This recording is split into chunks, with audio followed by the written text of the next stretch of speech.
कोठी समप्रभ निर्विघ्नं कुरु देव सर्व कार्येषु सर्वदा। नमस्कार, मैं गौरी इंगले। इस वक्त हम मौजूद है पुणे के प्रसिद्ध और बेहद भव्य मंदिर श्री तुलसीबाग गणपति मंदिर। ये मंदिर न सिर्फ पूजा पाठ के लिए जाना जाता है, बल्कि इस मंदिर की मूर्ति और इसका माहौल इसे और भी ज्यादा खास बनाती है। चलिए जानते हैं इस मंदिर से जुड़े कुछ पौराणिक कथाओं के बारे में। पुण्य नगरी का मानाचा चौथा गणपति तुलसीबाग गणपति मंडल इस साल अपने 125वें महोत्सव वर्ष में प्रवेश कर चुका है। यह वही ऐतिहासिक गणपति है जिसे लोकमान्य बाल गंगाधर तिलक ने पुणे में स्थापित किया था और आज भी पूरे महाराष्ट्र में इस तरह का भव्य उत्सव कहीं और देखने को नहीं मिलता।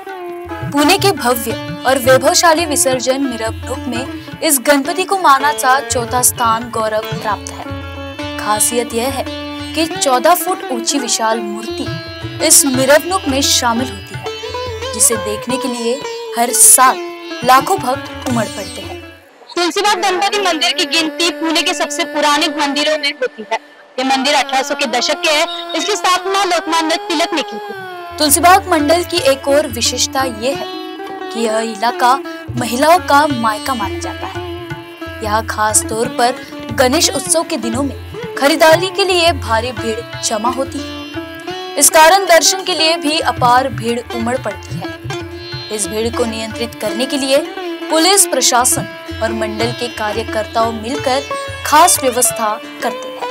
मंडल की ओर से Z+ सुरक्षा इंतजाम भी किए जाते हैं ताकि कोई भी अनहोनी घटना न हो। इस बार का उत्सव बेहद खास है क्योंकि 125 वर्ष पूरे होने के उपलक्ष्य में मंडल ने जनवरी 2025 में महोत्सव की शुरुआत कर दी थी। इस गणपति का उद्घाटन समारोह में मुंबई के लालबागचा राजा गणेश उत्सव मंडल के अध्यक्ष बाला कांबळे समेत कई गणेश मंडलों के पदाधिकारी मौजूद रहे। नमस्कार, मी नितीन पंडित या तुलसीबाग गणेशोत्सव मंडळाचा कोषाध्यक्ष म्हणून मी काम करतोय। हा पुण्यनगरीतील मानाचा चौथा गणपती आहे आणि लोकमान्य टिळकांनी ह्या पुणे शहरामधला हा गणेशोत्सव सुरू केला आणि ह्या गणेशोत्सवाला एक आगळं महत्त्व आहे की पूर्ण महाराष्ट्रामध्ये नाही कुठंच अशा पद्धतीने गणेशोत्सव साजरा होत नाही हे आपल्या सगळ्यांना माहिती आहे। आणि पुणे शहरातली जी वैभवशाली विसर्जन मिरवणूक असते त्या विसर्जन मिरवणुकीमध्ये ह्या गणपतीला मानाचं चौथं स्थान आहे। हे या गणपतीचं वैशिष्ट्य आहे आणि ह्या विसर्जन मिरवणुकीचं वैशिष्ट्य आहे की ही एवढी 14 फूटची मूर्ती आपण पाहताय ना, ही विसर्जन मिरवणुकीमध्ये सहभागी असते आणि लाखो लोक रस्त्यावरती ही मूर्ती पाहण्यासाठी दरवर्षी येत असतात। गणेशोत्सवामध्ये दरवर्षीच आम्ही व्यवस्था करतो। खऱ्या अर्थाने तुळशीबाग ही अशी बाजारपेठ आहे, आपण इथं बघताय हे महिलांचं माहेरघर समजलं जातं कारण बरेच महिला इथं खरेदीसाठी येत असतात आणि गणेश उत्सवामध्ये त्याच्यामध्ये आणखीन भर पडती कारण खास करून लोक ह्या बाप्पाच्या दर्शनासाठी येतात। त्यामुळं तुळशीबाग परिसरामध्ये गर्दी खूप वाढती खरेदी करणाऱ्या नागरिकांची, त्याचप्रमाणे दर्शनार्थींची गर्दी वाढती। त्यावेळेस आम्हाला पोलीस प्रशासनाचं सहकार्य मिळतं। मंडळाच्या वतीनं मंडळाचे कार्यकर्ते त्याचप्रमाणे विविध संस्थांचे तरुण कार्यकर्ते मंडळासाठी ह्या व्यवस्थापनामध्ये सहभागी होतात। Z+ सुरक्षा व्यवस्था आम्ही इथं तैनात करतो जेणेकरून कुठलीही आपत्ती इथे घडू नये आणि सगळं व्यवस्थित, कारण ह्या इतक्या वर्षाचा अनुभव आहे की इथे येणारी गर्दी ती कंट्रोल कशी केली पाहिजे। आणि आय थिंक सो ह्या वर्षी तर पोलीस प्रशासनाच्या मार्फत इथे एक व्हिजिट झाली कारण या वर्षी तुळशीबागेचं 125वं वर्ष आहे आणि या शतकोत्तर महोत्सवी वर्षानिमित्त इथे गर्दी अफाट होणार। मेट्रोची सेवा इथं चालू झालेली आहे, त्यामुळे या सगळ्या व्यवस्थेतून गर्दीचा उच्चांक होईल, त्यामुळे आम्ही त्याचं नियोजन अगोदरच करून ठेवलेलं आहे। मी आता आपण बोलताना मी सांगितलं की तुळशीबाग हे व्यापारी बाजारपेठ आहे आणि विशेषतः इथं महिला येत असतात। त्यामुळे तुळशीबाग मंडळ गणेश उत्सव फक्त 10 दिवसाचा पुरता करत नाही, तर इथल्या व्यापाऱ्यांच्या बरोबरीने आम्ही वर्षभर कार्य करत असतो कारण हा व्यापाऱ्यांचा गणपती, म्हणजे मी सुद्धा एक व्यापारी आहे, माझं इथं दुकान आहे, आमच्या अध्यक्षांचं इथं दुकान आहे, उपाध्यक्षांचं दुकान आहे। त्यामुळे आम्ही व्यवसाय करत असताना ह्या सगळ्या गोष्टी गणपतीला व्यापाऱ्यांना कुठलाही त्रास न करता कसा गणेश उत्सव साजरा करायचा हे आम्ही सगळे व्यापारी मिळून ठरवतो। त्यामुळे इथला समन्वय जो आहे ना, कारण मी मगाशी पण म्हटलं की तुळशीबागेमध्ये तशी पण 12 महिने खरेदीसाठी गर्दी असते आणि गणेश उत्सवामध्ये तिच्यामध्ये दुपटी चौपटीने वाढ होते कारण दर्शनार्थी पण विशेषतः येतात। गौरी गणपतीचा सीझन असतो आणि गौरी गणपतीला लागणारे सगळे दागदागिने असतील, गौरीचे मुखवटे असतील, याची मुख्य व्यापारपेठ कुठली असेल तर तुळशीबाग आहे। त्यामुळे आम्ही 5 दिवसाचं नियोजन आमचं वेगळं असतं. 5 दिवसामध्ये ज्यांचे व्यवसाय असतात त्यांना आम्ही सगळे मिळून सहकार्य करत असतो. पोलीस प्रशासन असेल, महानगरपालिकेचा अतिक्रमण विभाग असेल, यांच्याशी आम्ही समन्वय साधतो.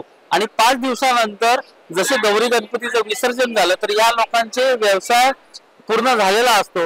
त्यामुळे 5 दिवसानंतर बाजारपेठ मुख्यतः 5 नंतर ती बंद केली जाते आणि सगळी प्रायोरिटी ही येणाऱ्या भाविकांना त्यांच्या सुरक्षितेसाठी, महिलांच्या सुरक्षितेसाठी आम्ही देतो आणि याच्यामध्ये व्यापाऱ्यांचा सहभाग फार मोठ्या प्रमाणात असतो. नमस्कार, मी विकास पवार, तुळशीबाग मंडळाचा अध्यक्ष आहे. यावर्षी आम्ही वृंदावन ही थीम करतोय. ही पाहण्यासाठी लोकांची एवढी प्रचंड गर्दी होती. गेल्या वर्षी आम्ही जगन्नाथपुरी हा देखावा केलता. त्याच्या गेल्या वर्षी आम्ही महाकाल हा देखावा केलता. एवढी प्रचंड गर्दी होती. गेल्या वर्षी रात्री 3 वाजता शेवटी आम्हाला DSP साहेबांना बोलवायला लागलं आणि त्यांना म्हटलं आता ही गर्दी कंट्रोल करा. त्यावेळी मग खालना बाबुगुनी चौकातनं गर्दी येत होती ती त्यांनी रोखली. मग त्यानंतर व्यवस्थित सुरळीत पार पडलं. म्हणजे हे बघा, रात्री 3 वाजता पण बोलवायला लागतं म्हणजे किती गर्दी होती. एवढा प्रचंड लोड. यावर्षी तर मेट्रो आली, मंडईत मेट्रो आली, त्यामुळे यावर्षी आम्हाला फार सावधगिरी पाळायला लागतं. पण आमचे मंडळाचे कार्यकर्ते, पोलीस प्रशासन हे आमच्या बरोबर असतात, त्यामुळे आम्हाला काही एवढं वाटत नाही. त्यामुळे मंडळाचे कार्यकर्ते सकाळपर्यंत झटत असतात. त्यानंतर 6 नंतर आमच्या इथल्या महिला कार्यकर्ता असतात, त्यांची जबाबदारी असते. सकाळी 6 ते दुपारी 2 वाजेपर्यंत सगळ्या मंडळाचा कारभार ह्या महिला कार्यकर्त्या सांभाळतात. ही ओरिजिनल मूर्ती मार्गी लागते आणि प्रतिकृती म्हणजे छोटी मूर्ती असते ती आम्ही विसर्जन करतो. वाजत गाजत नेतो आम्ही. डेक्कन वरती एक मंडळ आहे, श्रीकृष्ण मंडळ, त्या मंडळात मूर्ती ठेवतो. दागिने आम्ही एका बंगल्यात ठेवतो. दुसऱ्या दिवशी काय करतो, आम्ही संध्याकाळी निघतो, कारण की दिवसभर मिरवणूक रात्रभर चालू असतात. दुसऱ्या दिवशी मिरवणूक चालू असते, त्यामुळं आम्ही रात्री संध्याकाळी जातो, गणपती बाप्पा घेतो, दागिने घेतो आणि त्यानंतर संध्याकाळी 11 वाजेपर्यंत आम्ही परत इथं येऊन बाप्पाला ठेवतो. मी विनायक कदम, तुळशीबाग मंडळाचा उपाध्यक्ष. त्यावर्षी अतिशय आनंद होतोय की यावर्षी तुळशीबाग मंडळाचा 77 रौप्य महोत्सव, 125वे वर्ष आहे आणि या 125व्या रौप्य महोत्सवात आम्हाला इतकं भाग्यवान समजतो की आज आम्ही त्याचे साक्षीदार आहोत. त्यामुळे अतिशय आनंद होतो. आता अध्यक्षांनी, आमच्या कोषाध्यक्षांनी जवळजवळ सगळी माहिती सांगितली. तर मी तमाम महाराष्ट्रातील गणेश भक्तांना यावर्षी तुळशीबाग गणपती महागणपतीचं दर्शन घ्यायला जरूर या. गणपती बाप्पा मोरया. सच में यहाँ आकर मन को शांति मिलती है। तो ये थी हमारी यात्रा पुणे के प्रसिद्ध और बेहद भव्य मंदिर श्री तुलसीबाग गणपति मंदिर। हम जल्द मिलेंगे एक नई जगह, एक नई कहानी के साथ। तब तक के लिए मेरे साथ देख रहे ये लोकतंत्र मिले। वीडियो जर्नलिस्ट राजकुमार मोहट के साथ गौरी इंगले, पुणे।